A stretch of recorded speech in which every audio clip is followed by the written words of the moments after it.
வணக்கம்.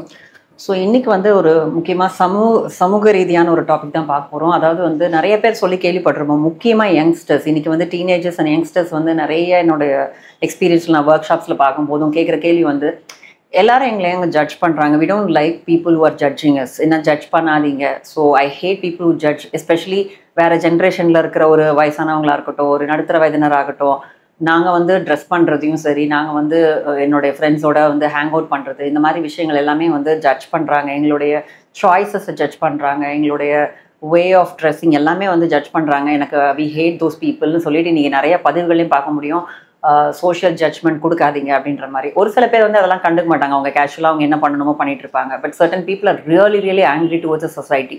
இந்த சமூகம் மேலே ரொம்ப பெரிய கோபம் வந்து இன்னைக்கு நாட் ஓன்லி இன் டீனேஜர்ஸுங்க. நான் நிறைய கவுன்சிலிங் எக்ஸ்பீரியன்ஸில் பார்க்கும்போது முக்கியமாக பெண்களுக்கு, ஆண்களுக்கும் உண்டு. நிறைய பெண்களுக்கு வந்து ஒரு நடுத்தர வயதில் இருக்க பெண்களுக்கு பார்த்தீங்கன்னா நிறைய சமூகத்தின் மேலே ஒரு கோபம் இருக்கும்.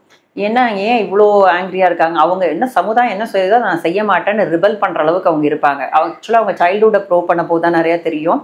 சிறு வயசுலேருந்து அவங்க பேரண்ட்ஸ் வந்து நீ சொசைட்டி சொல்கிறத கேட்டு நடக்கணும், நம்ம இந்த மாதிரி ஆளுங்க, நம்ம இந்த ஜாதி, நம்ம இந்த மதம், இதெல்லாம் அவங்களுக்கு சொல்லி கொடுத்து, ஸோ நீ வந்து இதெல்லாம் செய்யக்கூடாது. ஏன்னா எனக்கு பிடிக்குமோ இல்லையோ சமுதாயத்துக்கு பிடிக்காது அப்படின்னு சமுதாயத்தின் மேலே பழிய போட்டுருவாங்க.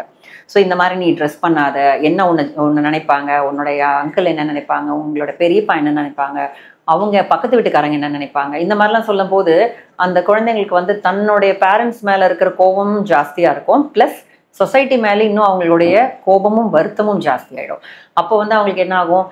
நான் இந்த சொசைட்டியை எதிர்க்கிறது தாண்டா நம்ம முதல் வேலையே. இந்த சொசைட்டி என்னெல்லாம் செய்ய சொல்லுதோ அதெல்லாம் நம்ம செய்யவே கூடாது அப்படிங்கிற மாதிரி கிட்டத்தட்ட ஒரு சிறு போராளியாகவே அவங்க ஆயிடுவாங்க. அவங்க திரும்ப அதனால தான் இந்த நேரம் feminism is a very beautiful concept. Sometimes இந்த மாதிரியான சமூக ரீதியான விஷயங்கள்ல ரிபலியஸாக வளர்கிற குழந்தைங்களுக்கு வந்து இந்த ஃபெமினிசத்தை வந்து நிறைய தவறாக புரிதல் பண்ணிட்டு என்னென்னலாம் நீங்கள் சொல்கிறீங்களோ நாங்கள் செய்ய மாட்டோங்கன்றதுக்காகவே சில விஷயங்கள் வந்து செய்ய ஆரம்பிச்சிருவாங்க.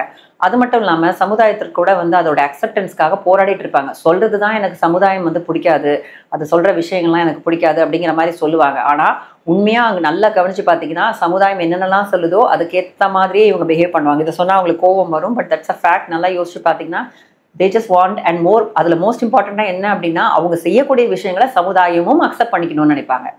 இப்போ ஒரு சில பேர் வந்து டைவர்ஸ் பண்ணிட்டு அடுத்த கல்யாணம் பண்ணிக்கணுன்ற போது அது அவங்க பர்சனல் சாய்ஸ், பண்ணிட்டு போகலாம். பட் அதில் வந்து ஒரு ஈவன் செலிபிரிட்டிஸ் கூட அந்த விஷயத்த பண்ணுறாங்க சமூக ரீதியாக. அது வந்து மேபி அவங்க ஃபேம்காக கூட பண்ணலாம். பட் அது தவிர தேவையில்லாமல் வந்து ரிப்போர்ட்டர்ஸ் கிட்ட ஃபைட் பண்ணுறது, நான் இன்டர்வியூவில் வந்து நான் அதை செய்வேன், அதை நீங்கள் கேட்கறதுக்குன்னு சொல்கிறது, இந்த மாதிரி விஷயங்கள் வரும்போது திரும்ப அவங்களுக்கு negative comments and negative attention தான் நிறைய ஆகும். அதே விஷயம் தான் டீனேஜர்ஸ் கிட்டையும் போய் பேரண்ட்ஸ் கிட்ட வந்து போராட வேண்டியது. நான் இப்படி தான் பண்ணுவேன், நீங்கள் ஏன் இதை புரிஞ்சுக்க மாட்டேங்கிறீங்க? ஸோ இதுக்கெல்லாம் பின்னாடி என்ன இருக்குன்னு கேட்டிங்கன்னா, ஆஃப்டர் ஆல் இந்த குழந்தைங்களுக்கு வந்து பேரண்ட்ஸ் வந்து தன்னை புரிஞ்சுக்கணும்னு நினைக்கிறாங்க. சிம்பிள். என்னுடைய ஆசை, என்னுடைய தேவைகளை நீங்கள் ஏன் பூர்த்தி பண்ண மாட்டேங்கிறீங்க? அப்படின்னா உங்களுக்கு எங்கள் மேலே லவ் இல்லையா? உங்களுக்கு சமுதாயம் தான் ப்ரையாரிட்டியா, நான் கிடையாதா? அப்படிங்கிற வருத்தம் இன்றைக்கி நிறைய பேருக்கு இருக்குது. அதனால தான் அவங்க நிறையா வந்து இந்த மாதிரி கோவமாக பேசுறது. உங்ககிட்ட கோவமாக பேசுறதுக்கு பின்னாடி இருக்கிற ஒரே ஒரு விஷயம், ஜஸ்ட் ப்ளீஸ் அண்டர்ஸ்டாண்ட் மீ அப்படிங்கிறதா அந்த குழந்தைங்களுடைய நீடாக இருக்குது. அதை தவிர இன்னொரு விஷயம் என்னென்னா, அவங்களாலே சமுதாயம் போட்ட ரூல்ஸை மீற முடியல. அதுதான் அதில் இருக்கிற ஒரு சீக்ரெட். they think that நம்ம வந்து பெரிய மாடர்ன் பீப்புள், நான் என்ன வேணால் பண்ணுவேன்னு நினைப்பாங்க. ஆனால் உண்மையாக அவங்க மனசுக்குள்ளே என்னன்னா அவங்களையுமே வந்து சொசைட்டிக்கு படிஞ்சு போகிற ஒரு கேரக்டர் தான். So they just want acceptance from society. சொசைட்டியே ஓகேன்னு சொல்லுங்கள், நான் இதெல்லாம் செய்கிறேன், நீ என்ன கமெண்ட் பண்ணாத, நீ என்ன கிரிட்டிசைஸ் பண்ணாத அப்படின்னு அவங்க கிட்ட போய் ஃபைட் பண்ணுறாங்க. இது தேவையா அப்படின்னு கேட்டிங்கன்னா அதுக்கு தான் அந்த சுய புரிதல் வேணும். செல்ஃப் அவேர்னஸ் அப்படிங்கிறது அந்த குழந்தைங்களுக்கு வேணும்னு நான் சொல்கிறது. செல்ஃப் அவேர்னஸ் மூலமாக என்ன ஆகும்? தே வில் அண்டர்ஸ்டாண்ட், ஓகே இதெல்லாம் என்னால் செய்ய முடியும், இதெல்லாம் என்னால் செய்ய முடியாது, இது சமுதாயம் தடுக்குதுன்றதுக்காக நான் செய்யாமல் இல்லை, என்னாலேயே செய்ய முடியல அப்படிங்கிற புரிதல் அந்த குழந்தைங்களுக்கு வரணும். இப்போ வந்து நிறைய பேர் ட்ரெஸ் போடுறது யோசிப்பாங்க. அதுக்கப்புறம் வந்து சமுதாயம் அக்செப்ட் பண்ணுறதுனால தான் என்னால் போட முடியலன்னு அந்த பழியை தூக்கி அவங்க பேரண்ட்ஸ் மேலே, அந்த சமுதாயம் மேலே போடுவாங்க. கிவன் அ சான்ஸ் வந்து கேட்டிங்கன்னா அவங்களே அதை பண்ண மாட்டாங்க. நல்லா யோசிச்சு பார்த்தா தெரியும், அவங்க கம்ஃபர்டபுளாகவே இருக்க மாட்டாங்க. They want encouragement from others and do this. இப்போ சில பேர் லவ் மேரேஜ் பண்ணுறவங்க அப்படி தான். பண்ணோன்னா நீங்கள் பண்ணிக்கலாம், ஏன் எங்களோட அப்பா அம்மா சம்மந்தம் வேணும், அப்பா அம்மா சம்மந்தம் வேணும்னு சொல்கிறது. அப்பா அம்மா மேலே அவ்வளோ லவ் அண்ட் அஃபெக்ஷனாக கிடையாது. அவங்களுக்கு பயம், டிபெண்டன்ஸ் வருதாங்க. எனக்கு வந்து நாளைக்கு நான் தோத்துட்டேன்னா நீ எனக்கு தூக்கி விடுறதுக்கு நீ வேணுங்கிற டிபெண்டன்ஸ்னால தான் இன்னைக்கு அப்பா அம்மாவோட சம்மதம் வேணும் அப்படின்றது.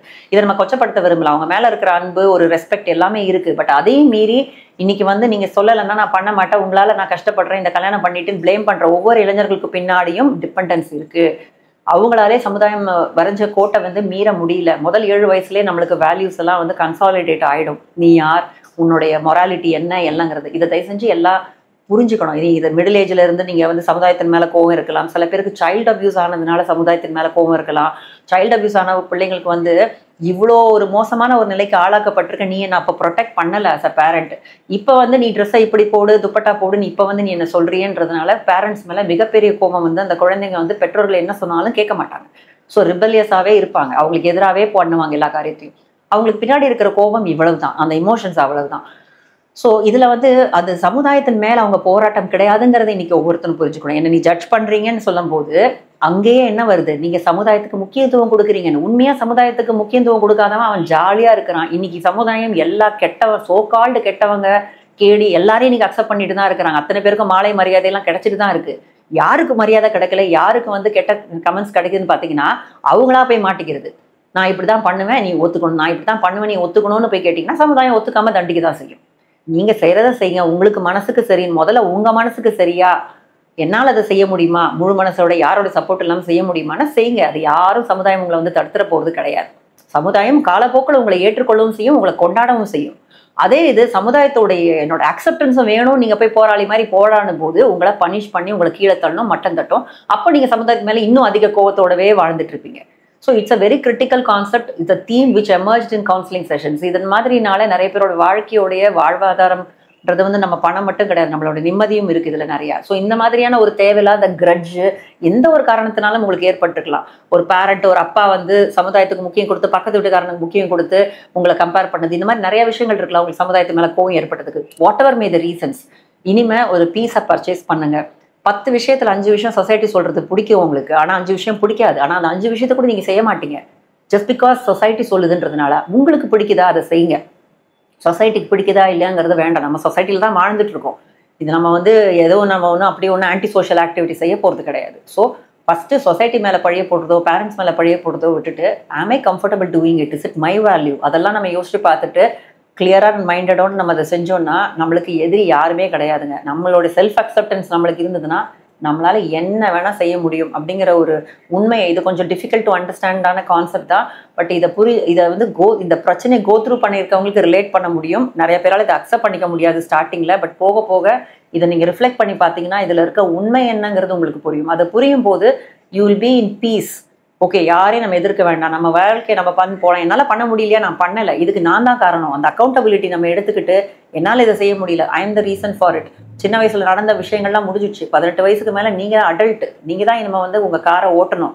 இதுக்கு யாரையாவது ஓட்ட விட்டுட்டு அவங்கள பழி வாங்குறது, அவங்கள பழி சொல்கிறதுன்ற ஒரு கெட்ட பழக்கத்தை இன்றைக்கி 30-35 வயசில் கூட நிறைய பேருக்கு இந்த பழக்கம் இருக்கிறது வந்து ரொம்ப ரொம்ப வேர்ஸ்டான ஒரு விஷயம். இன்னும் பேரண்ட்ஸ் அப்படி பண்ணிட்டாங்க இப்படி பண்ணிட்டாங்கன்னு யாரெல்லாம் சொல்லிட்டு இருக்காங்களோ அவங்களுக்கெல்லாம் ப்ராப்ளம் இருக்குது. they have to own up their life, take accountability of your life. Life இப்போ உங்கள் கைக்கு வந்தாச்சு. 18 வயசு வரையும் வேணால் அவங்க உங்களை கண்ட்ரோலில் வச்சிருக்கலாம். அதுக்கப்புறம் உங்கள் ட்ராமா நீங்கள் தான் பார்த்துக்கணும். That is your baggage. அதுக்கு மேலேயும் நம்ம பழி சொல்கிறோம்னா there is something wrong with you, you can't do it. அதை அக்செப்ட் பண்ணிவிட்டு அடுத்தது என்ன செய்யணுமோன்ற பாதையை நம்ம போயிட்டோம்னா நம்மளுக்கு மன அமைதி கிடைக்கும். ஸோ இந்த டாபிக் உங்களுக்கு புரிஞ்சுதுன்னா இது யாரெல்லாம் இதை ஃபீல் பண்ணுவாங்க, நிறைய பேர் இதை வந்து கோ த்ரூ பண்ணுவாங்க, அவங்களுக்கு ஷேர் பண்ணுங்கள்.